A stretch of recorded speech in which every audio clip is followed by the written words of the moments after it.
Струмичани ќе пријават на бесплатната телефонска линија доколку некој околу нив има масовно собирање за време на новогодишните празници.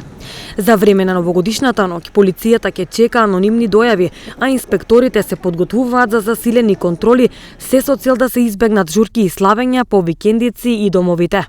Струмичани велат дека треба да се почитуваат мерките кои што ги налагаат надлежните. За време на новогодишната ноќ има отворено бесплатни телефонски линии каде што може да се пријави доколку некој масовно се собираат.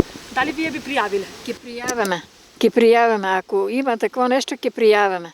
Така, се со цел да се заштитиме. Се со цел да се заштитиме, да. Би требало сите да бидеме свесни и да се зачуваме сите и тие околу нас.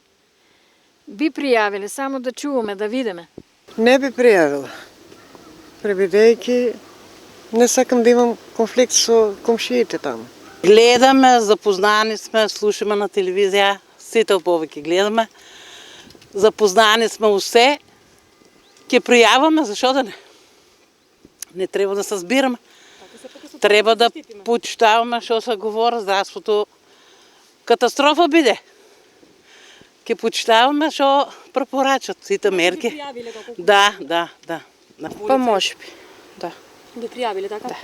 Сепак со цел да се заштитиме, да не се собираат. Па да, веќе ко нема прослави, мислам не би требало да има и по домовите големи збиранки.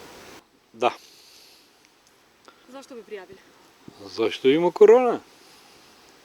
И треба секој ден да се придржува как што треба и одговорно и честно и поштено да биде. Кај секој ден граѓани на нашата Македонија. И полицијата и пазарните инспектори интензивно со полн капацитет ќе контролираат за време на новогодишната ноќ и предстојните празници. Целта на надлежните е да се изврши контрола и надзор за спроведувањето на мерките за заштита и ширење на COVID-19.